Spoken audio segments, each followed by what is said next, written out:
मजाक उड़ाती है, उसके बाद उसका विरोध करती है और आखिर में जाकर के उसे स्वीकार कर लेती है। नमस्ते दोस्तों, मेरा नाम है आरजे कार्तिक। आप देखना शुरू कर चुके हैं मेरी नई लर्निंग सीरीज सीखोगे नहीं तो जीतोगे कैसे। और आज जिनकी बात करने जा रहा हूं वो विख्यात आध्यात्मिक गुरु स्वामी विवेकानंद जी हैं। उनका जन्म 1863 में 12 जनवरी के दिन हुआ था, जिसे हम भारत में युवा दिवस के रूप में मनाते हैं। 1902 में 4 जुलाई के दिन वो परलोक गमन कर गए। 39 सालों की इस जीवन यात्रा में मात्र 39 साल उन्होंने जिंदगी जी, लेकिन इन 39 सालों में उन्होंने इस दुनिया को, देश को इतने अच्छे और शानदार विचार दिए हैं कि अगर आप उनमें से किसी एक पर भी इंप्लीमेंट कर लें तो शायद आपकी जिंदगी हमेशा के लिए बदल जाए। 1893 में जब उन्हें बुलाया गया था यूएसए में शिकागो में विश्व धर्म महासभा में, 2 मिनट का समय उन्हें मिला था अपना भाषण देने के लिए। और वो भाषण आज भी याद किया जाता है क्योंकि उन्होंने अपने भाषण की शुरुआत की थी, मेरे प्यारे अमेरिकी बहनों और भाइयों। ये जो शुरुआत की पंक्ति थी, जो शुरुआत के शब्द थे, इन्होंने हर किसी का दिल जीत लिया। यूरोप में, अमेरिका में, अपने देश में, भारत में, सब जगहों पर सनातन धर्म की आवाज को पहुंचाने के लिए, सनातन धर्म की जो सोच है उसे पहुंचाने के लिए स्वामी विवेकानंद जी ने रामकृष्ण मिशन की स्थापना की थी, जो कि आज भी अपना काम कर रहा है।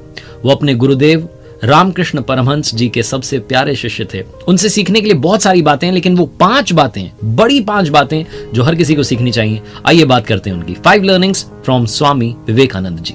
लर्निंग नंबर 1, सीखने वाली सबसे बड़ी बात जो स्वामी विवेकानंद जी से है वो है इंसान के अंदर दया का भाव होना चाहिए, दूसरों की मदद करने का भाव होना चाहिए। एक छोटी सी कहानी है और मुझे बहुत पसंद है। मैंने बचपन में स्कूल में सुनी थी, तब से मुझे आज तक याद है। स्वामी विवेकानंद जी की माताजी ने उनसे चाकू मांगा। स्वामी विवेकानंद जी ने चाकू ला करके दिया। माँ किचन में कुछ काम कर रही थी और जब चाकू उन्होंने माँ को पकड़ाया तो जो चाकू की तेज धार थी वो अपनी तरफ रखी और जो कवर था वो माँ के हाथ में था। माँ ने जैसे ही चाकू अपने हाथ में लिया कहने लगी कि बेटा, तू तो बड़ा होकर के बहुत लोगों की मदद करेगा, बहुत लोगों का प्यार पाएगा। स्वामी विवेकानंद जी ने पूछा कि ऐसा क्यों माँ? तो माँ ने बताया कि तूने ख्याल रखा कि तेरी माँ को चोट न लग जाए। जिस तरफ धार थी, तेज धार, अभी तो तू छोटा सा बच्चा है, तुझे इस बात की समझ है कि उस धार वाले हिस्से को तूने अपने हाथ में रखा और कवर वाला जो हिस्सा है वो मुझे दिया। स्वामी विवेकानंद जी का जीवन इस छोटी सी घटना से ही समझ में आता है कि कितने दयालु थे। उनके अंदर दया का भाव बहुत ज्यादा था। ये छोटी सी जो घटना है, जो कहानी है, हम सबको सबसे बड़ी बात सिखाती है कि आपके अपने परिवार में, अपनी फैमिली में, बच्चे बड़े, कहीं कोई ऐसी घटना होती है जो उन्होंने कोई अच्छा काम किया है तो आप उसे प्रेज कीजिए, उसकी तारीफ कीजिए, ताकि आगे चल करके वो और ऐसे अच्छे अच्छे काम करें और अच्छे इंसान बने। सबसे जरूरी है हम इंसानों में इंसानियत का होना। Learning number 2, focus on your target. अपने लक्ष्य पर ध्यान लगाइए। स्वामी विवेकानंद जी की कही हुई बात बहुत ज्यादा पॉपुलर है, उठो, जागो और तब तक मत रुको जब तक कि लक्ष्य की प्राप्ति ना कर लो। इस पर भी एक छोटी सी कहानी है। स्वामी विवेकानंद जी अपने आश्रम में विश्राम कर रहे थे, तभी एक आदमी है और आकर के कहने लगा कि मुझे स्वामी जी से मिलना है, बहुत जरूरी बात है, उनसे पूछनी है। स्वामी जी जब जगे तो उनके चरणों में गिर गया और कहने लगा कि मुझे समझाइए, जिंदगी में कैसे अपनी मंजिल तक पहुंचूंगा, मैं सक्सेसफुल नहीं बन पा रहा हूं, जो चाहता हूं वो मिल ही नहीं रहा है। स्वामी जी ने तब उस व्यक्ति से कहा कि एक काम करो, ये मेरा पालतू कुत्ता है, इसको थोड़ी देर के लिए घुमा करके लाओ, फिर तुमसे बात करते हैं। वो जो व्यक्ति था वो उस कुत्ते को लेकर के घूमने के लिए गया। जब वापस आया तो स्वामी जी ने उससे 2 सवाल किए। पहला सवाल था कि तुम तो बिल्कुल भी थके हुए नहीं लग रहे। दूसरा सवाल था कि कुत्ता जो इतना हाफ क्यों रहा है। उस व्यक्ति ने कहा कि स्वामी जी मैं जब बाहर गया तो मैं सीधा अपने रास्ते पर चल रहा था, थोड़ा सा घूम करके वापस आ गया, जबकि ये जो आपका कुत्ता है ये इस तरफ उस तरफ जहां कोई चीज देखता था दौड़ने लग जाता, इसीलिए ये दौड़ने की वजह से ये दौड़ता जा रहा था, इसीलिए ये हाफ गया है। स्वामी जी ने कहा बस इसी घटना में तुम्हारे जीवन का सार है। तुम्हें तुम्हारी मंजिल सामने दिख रही है लेकिन तुम भी उससे भटक जाते हो, कभी इधर कभी उधर, कभी दूसरा टारगेट कभी तीसरा टारगेट बनाने लगते हो और जहां पहुंचना है वो एक चीज जो तुम वाकई दिल से पाना चाहते हो वहां तक पहुंच ही नहीं पाते। अगर तुम ऐसे ही दौड़ते रहोगे तो बड़ी थोड़ी सी वॉक में, छोटी सी देर में, छोटी सी डिस्टेंस कवर करने में तुम हाफने लगोगे, लेकिन अगर सीधे चलते रहोगे तो मंजिल पर पहुंच जाओगे। ये कहानी, ये घटना भी यही सिखाती है कि जिंदगी में अपने गोल की तरफ फोकस कीजिए, डिस्ट्रैक्ट मत होइए। कई बार हम दूसरों की बातों में आकर के ऐसा सोचते हैं कि इसने तो इस फील्ड में अपना नाम कमा लिया, मुझे भी इधर ही जाना चाहिए। बहुत जल्दी डिस्ट्रैक्ट हो जाते हैं, फिर पता चलता है कि वो हमारे काम का नहीं था और जहां हम जाना चाहते थे वहां जाने के लिए देरी हो गई। लर्निंग नंबर 3, सीखने वाली तीसरी सबसे जरूरी और सबसे बड़ी बात, हो सकता है आप कहें कि तो मालूम है हमें इसमें क्या सीखना है, लेकिन आज के जमाने को देखते हुए मुझे लगता है कि यह सबसे इंपॉर्टेंट लर्निंग है। रिस्पेक्ट विमेन, नारी का सम्मान हमेशा होना चाहिए। स्वामी विवेकानंद जी की एक घटना है, वो देश विदेश में प्रचार कर रहे थे सनातन धर्म का और लगातार अपनी बात रख रहे थे, उपदेश दे रहे थे। दूसरी कंट्री में थे, वहां बहुत सारे लोग उनसे मिलने के लिए आए हुए थे, उनका दर्शन करने के लिए आए हुए थे। एक महिला उनके पास में आई, उस देश की महिला थी, फॉरेन की, और वो लेडी आकर के कहने लगी कि मैं आपसे बहुत इंप्रेस्ड हूं, आपके थॉट से बहुत इंप्रेस्ड हूं, आप बहुत अच्छी बात करते हैं और मैं आपको अपना पति बनाना चाहती हूं। जहां उस महिला ने प्रपोज किया शादी के लिए, स्वामी विवेकानंद जी ने कहा कि ऐसा कैसे हो सकता है, मैं सन्यासी हूं और अगर आप मुझसे इंप्रेस्ड हैं तो एक काम कीजिए, आप मुझे अपना बेटा बना लीजिए, इससे मेरा सन्यास भी नहीं टूटेगा और आपको मेरे जैसा बेटा मिल जाएगा। जहां उन्होंने ये बात कही, वो महिला स्वामी जी के चरणों में गिर गई और कहने लगी कि वाकई में आप ईश्वर के समान हैं, ऊपर वाले के समान हैं, जो कभी भी अपने धर्म के रास्ते से विचलित नहीं होता, डिस्ट्रैक्ट नहीं होता। ये छोटी सी घटना हम सभी को एक सबसे महत्वपूर्ण बात बताती है, सबसे इंपॉर्टेंट बात सिखाती है, जिंदगी में हमेशा नारी का सम्मान कीजिए, क्योंकि उन्हीं की वजह से आज हम सब इस दुनिया में हैं। लर्निंग नंबर 4, जिंदगी में अपने मेंटोर्स की हमेशा वैल्यू कीजिएगा, अपने गुरु को कभी भूलिएगा मत। आज के जमाने में बहुत सारे लोग जब पोजीशन पर पहुंच जाते हैं, उन्हें लगता है कि अब मेंटोर से क्या काम है, उन्होंने सिखा दिया, हम आगे बढ़ गए, उनका काम था सिखाना, भूल जाते हैं।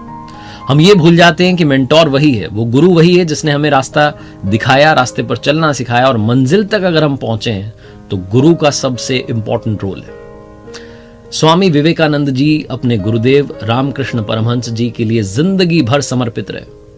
हर पल हर श्वास को उन्होंने गुरुदेव की सेवा में लगा दिया था, समर्पित कर दिया था, 100% डेडिकेशन था। एक बार उनके जो गुरु भाई थे, जो रामकृष्ण परमहंस जी के शिष्य थे, वो नाक सिकोड़ते हुए दिखे कि कहाँ मतलब जाकर के इनकी सेवा करनी पड़ती है।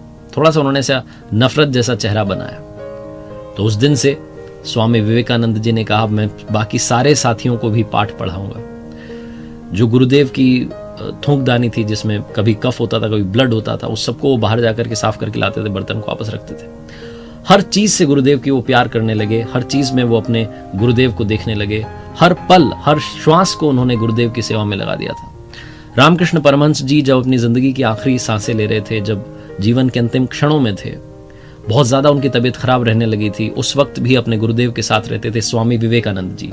ये वो समय था तब जबकि इनके खुद के परिवार का समय सही नहीं चल रहा था, इनकी फैमिली कंडीशन ठीक नहीं थी, तब भी अपने परिवार को छोड़कर अपने गुरु के प्रति लगे रहते थे, हर वक्त उनके लिए उनकी सेवा में हाजिर रहते थे। स्वामी विवेकानंद जी, जिनका मानना था कि मेरे गुरुदेव का जो अस्तित्व है उसको मुझे पाना है, उसमें विलीन होना है, और उसमें विलीन होकर के इस पूरी दुनिया में जो स्पिरिचुअलिटी है उसका प्रचार प्रसार करना है। लर्निंग नंबर 5, इंटेलिजेंट बनिए लेकिन ह्यूमर का साथ मत छोड़िए, हंसी मजाक करना मत भूलिए, क्योंकि कई बार हम बहुत सीरियस हो जाते हैं जिंदगी में, भूल जाते हैं कि हमने हंसना भी है, हमारी हंसी बहुत इंपॉर्टेंट है।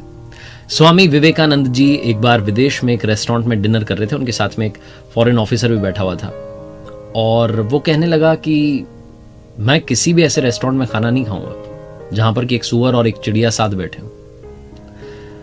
तो स्वामी विवेकानंद जी ने कहा, तो आपका मतलब है मैं उड़ के चला जाऊं? ये जो बात उन्होंने कही, हर कोई वहां पर ठहाके लगाने लगा, एक लाफ्टर का माहौल बन गया। छोटा सा किस्सा है, लेकिन सिखाता है कि जिंदगी में हंसी मजाक अगर आपको करनी आती है, अगर आपके अंदर वो ह्यूमर का एंगल है, लेवल है, तो आप जो ड्रामेटिक सिचुएशंस होती हैं, जो ऐसी सिचुएशंस होती हैं जहां से बाहर निकलना मुश्किल लग रहा है, वहां पर भी आप माहौल को लाइट कर सकते हैं, हंसी खुशी के साथ में आगे बढ़ सकते हैं। अपने इंटेलिजेंस के साथ में ह्यूमर की धार को भी रखिएगा, ये आपको और अच्छा इंसान बनाएंगे। स्वामी विवेकानंद जी ने 5 कमाल की बातें कही हैं। पहली, चिंतन करो, चिंता नहीं, नए विचारों को जन्म दो। दूसरी, एक समय पर एक काम करो और उस काम को करते समय अपनी आत्मा को उसमें झकझोर दो, पूरी ताकत के साथ उस काम को करने में लग जाओ। तीसरी, उठो जागो और तब तक मत रुको जब तक कि लक्ष्य की प्राप्ति ना हो जाए। चौथी, जब तक जीना तब तक सीखना। और 5वीं, ये दुनिया एक जिम है और यहां हम अपने आप को मजबूत बनाने के लिए आते हैं। और जाते जाते बात करते हैं स्वामी जी के जीवन के अंतिम क्षणों की। अपने जीवन के आखिरी दिन उन्होंने शुक्ल यजुर्वेद की व्याख्या की और कहा कि एक और विवेकानंद चाहिए ये समझने के लिए कि इस विवेकानंद ने अब तक क्या किया। उनके शिष्य कहते हैं कि 4 जुलाई 1902 को जो आखिरी दिन था स्वामी जी का इस दुनिया में, उस दिन भी उन्होंने अपनी दिनचर्या को बदला नहीं। सुबह सुबह 2-3 घंटे ध्यान किया और ध्यान में उन्होंने महासमाधि ले ली। बेलूर में गंगा किनारे चंदन की लकड़ियों पर उनकी अंत्येष्टि की गई। इस किनारे उनकी अंत्येष्टि की गई, दूसरे किनारे पर 16 साल पहले उन्हीं के गुरुदेव रामकृष्ण परमहंस जी की भी वहां अंत्येष्टि की गई थी। बेलूर में आज वहां मंदिर है। स्वामी विवेकानंद जी के जो विचार थे उनको आगे बढ़ाने के लिए उनके शिष्य लगातार काम कर रहे हैं। उम्मीद करता हूं कि इस वीडियो से काफी कुछ आपको सीखने को मिला होगा। स्वामी विवेकानंद जी के जीवन से, उनके थॉट से सीखने के लिए इस दुनिया में बहुत कुछ है जो इस दुनिया को ही बदल सकता है। जाते जाते बस यही कहूंगा जो हमेशा कहता हूं, ऊपर वाले के आशीर्वाद के साथ, अपनी सच्ची मेहनत के साथ और अपनों के प्यार के साथ कर दिखाओ कुछ ऐसा कि दुनिया करना चाहे आपके जैसा। याद रखिए, हर सोमवार सुबह 9:30 बजे मेरे साथ देखिए एक नई कहानी।